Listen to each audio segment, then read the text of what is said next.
concerning was this loss? Concerned? Do I look concerned? I'm not concerned in the least bit. I'm distressed. I'm distraught. I'm alarmed. My boys are in trouble. You don't say. The defense, I knew it was bad. Yeah. And the Chiefs got a boost from Xavier Worthy, but that was horrendous. They already were missing 4 starting defenders. Now they got 3 more injured in that game. They got beat up. And then the coaching, Nick, was abysmal. They're treating Derrick Henry like he's Miles Sanders.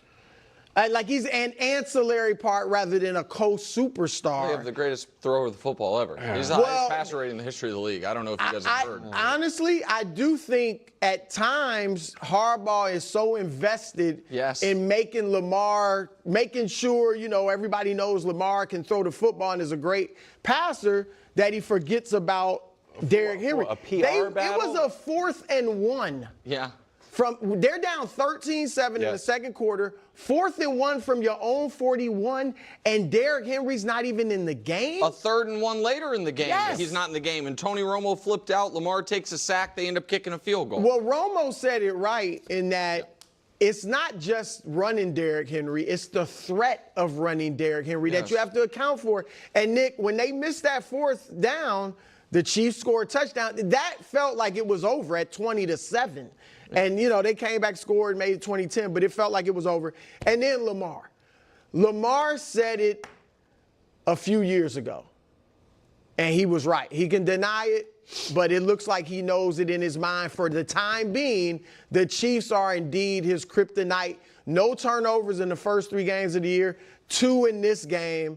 And when he was sitting there before he was out of the game, on the sideline looking at the iPad, it felt to me like I felt like I could be. It felt like it wasn't even anything on the iPad. Like it just felt like it was body like he was just frustrated. It looked like the last place he wanted to be in the world was Kansas City playing in the football game. I totally agree with you.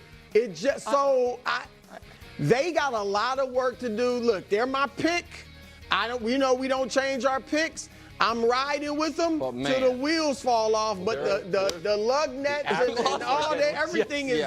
The reels are wobbly, Nick. So listen, I think people incorrectly feel that what was confirmed in that game is that the Ravens' biggest concern is their defense. I disagree with that. Because what was confirmed in that game was, even if they get the defense fixed, they are not getting MVP Lamar when the chips are down. And I know it's an annual tradition. I am a hater, I'm unfair, I'm weird towards Lamar when I have no reason to be. And then either the postseason comes around or a game against Kansas City comes around, and it's like, oh, maybe the annoying guy's on to something. And nobody likes the comp. We all wince at the comp. But everybody watched that game and watched Lamar, who never throws picks. In fact, the last 30 games for Lamar. Can we show you his only multi-turnover games? Must be a coincidence. The last 30 games. And in fact, if we show you the 7 picks he has thrown in the last 25 games, which is unbelievable. The 4 regular season ones last year, roll them if we can, Dust. People are right. They're unlucky. That hits a receiver in the hands. That's not a bad throw. This hits a receiver in the hands. That's not a bad throw. These are other teams. Right, yeah. These are regular season last year. That looks like a catch, but it was stolen. Yeah. And this one, Bateman stops running. We can, that's. No, but I remember. Okay, none of those. So this is, by the way, that's every pick, okay? Now Dust show the 3 postseason and last night. None of them look like that. Yeah. Or last year. This. The fumble was even worse. Right. Or last night. This is nuts. It's first down. You're ahead. It's 7-3 on 1st and 10. Like that. And those 3 games, we stop rolling it. You know what it also has in common? Bad fumble.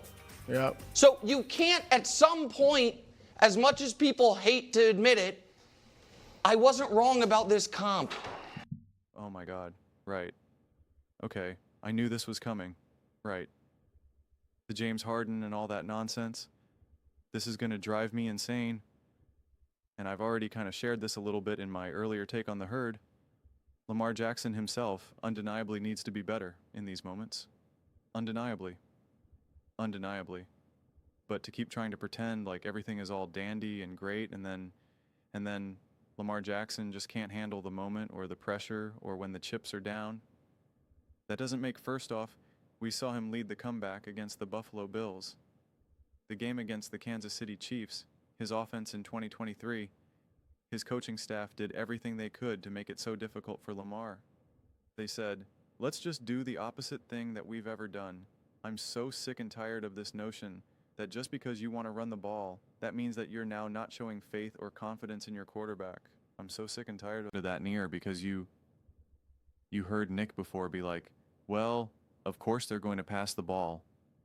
He's the greatest passer in the world. He's got the best passer rating of all time.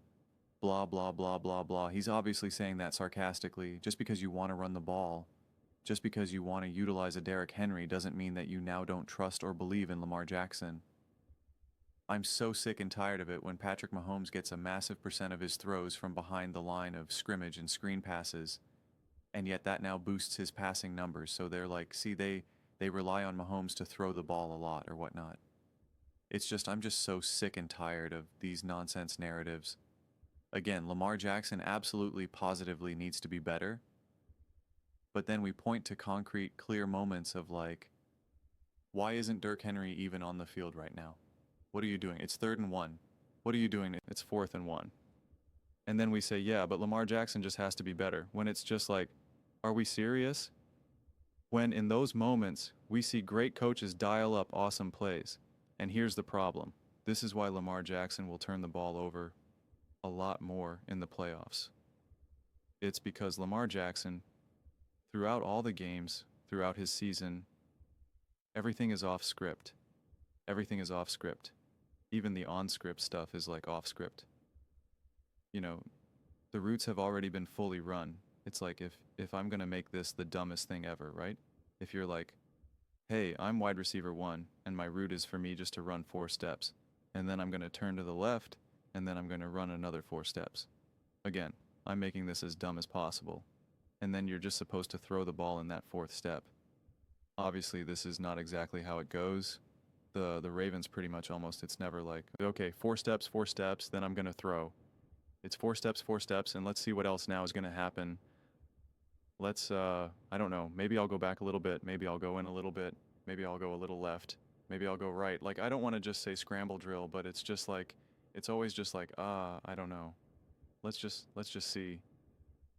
Are we open? Are we not? Like, it's like you're playing backyard balls. It's like, it really is the definition of backyard ball. It's just like, I don't know, call hike. Everyone just run around and just see. Let's see who gets open. It's like, I don't know, I got a pretty good arm. I can run around. Like, I'm pretty good. I'm only allowed to run after like 3 Mississippi or whatever. And then, you know, we'll see what happens. You know, 1 Mississippi, 2, Mississippi 3, Mississippi go. And then it's just like, like that. That's what it is. I don't even feel like I'm playing on grass. I feel like I'm literally playing on concrete right now. Like I'm a literal kid in the street. Like that's how it is. And so when you now play against great teams like the Kansas City Chiefs or the Buffalo Bills, great coaching, they will know how to expose that. You need buttoned up offenses. You need actual plans. You need actual plans. The Baltimore Ravens had a true plan against the Pittsburgh Steelers. A true plan against the Pittsburgh Steelers last year. That always gets thrown out the window when they're playing like the Bills or the Chiefs. And we've seen the Ravens be able to run up the score against a team like the Bills. And because we know they can pile on points, and once you kind of get things going, then it's easy just to kind of keep things going. But the moment a game gets a little bit more muddled, it's just the dam breaks. The dam breaks. And this is the same argument that I pushed with Jalen Hurts, where it's like everybody wants to blame Jalen Hurts for any of the problems and not any of the coaching staff.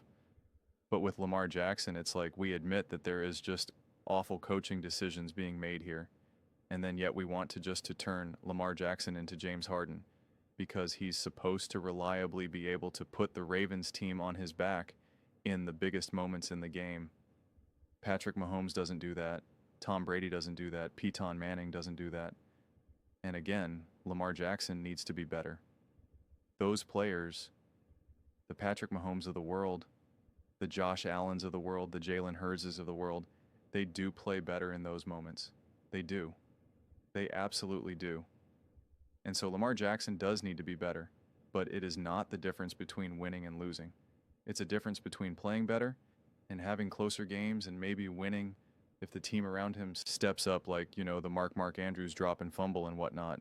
But Lamar Jackson just playing better in this game is not the difference between them winning and losing.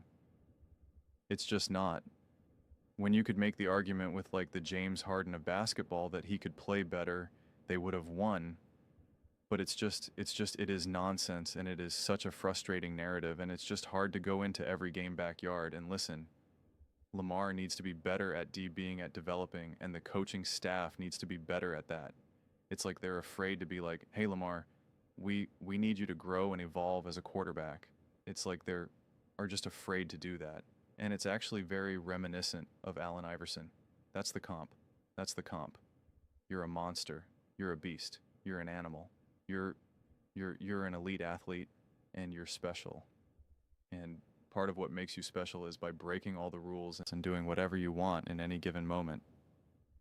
But in the biggest moments of a game, in the got to have it moments of a game when everything is just getting shrunk down to you either got it or you don't, you need the team around you. You need the coaching around you. And a more buttoned up team, the team that's going to make that extra pass, swing it to the guy who's open in the corner for the three, they're going to win that game more than the guy who's just going to dribble around in circle and take a tough contested step back, fade away, three falling out of bounds. You might be able to hit that shot because you take it enough, and you might be able to hit it. You might be able to hit it in game 1, game 3 in the regular season, but to consistently do it, no. And so the Baltimore Ravens in this offense can be so explosive, can be so dominant, can be so scary at times, but when you're playing the best, when you're going up against the best defenses, when you're going up against the chess match of a great defensive coordinator, someone who understands who Lamar is, you're able to back Lamar into a corner, and then there's no answer given to Lamar from the coaching staff, from the team. There's no plan. And again, Lamar needs to be better. I can't say that enough. Lamar needs to be better. No question about it. He needs to be more resilient. Jalen Hurts turns the ball over in the playoffs, and it's like, whatever, next play. Lamar is so upset and disrupted, and then it leads to another one. Patrick Mahomes has thrown some of the most awful interceptions in Super Bowls, and you're just like, what the heck is that? And it's like, it's never happened. Patrick, Tom Brady, Peyton Manning, Matthew Stafford, Joe Burrow, it never unravels them. It seemingly unravels this offense and this team, and it gets disrupted. There's like no resilience in these moments. I think the Ravens have a true culture problem. My problem with this, with these types of narratives, is it paints it as the Ravens have a Lamar problem and that you can't rely on Lamar when the chips are down. That is such nonsense, because when the chips were down against the Buffalo Bills, Lamar was leading that comeback. Yeah, he had some turnovers. I got news for you. So has Patrick Mahomes. So has Tom Brady. So is that, I go through them all the time, but they were given the opportunity to continue their comeback where Lamar Jackson was robbed of that. And so to paint this game where this offense has been a mess, like, that's what's so obnoxious. This offense was a mess against the Detroit Lions, and now we're trying to pretend that, oh, it's the Kansas City Chiefs. It's his kryptonite. Come on. I just reject that narrative completely, but those are just my thoughts. I'd absolutely love to hear yours. What do you guys all think about the Baltimore Ravens Lamar Jackson, and how you just can't trust Lamar Jackson? Let me know in the comments below. I read every single comment. So, whether you agree with me or disagree with me, either way, let's get in some discussions. Let's get in some fights. But ultimately, let's just have some fun. And please do consider subscribing.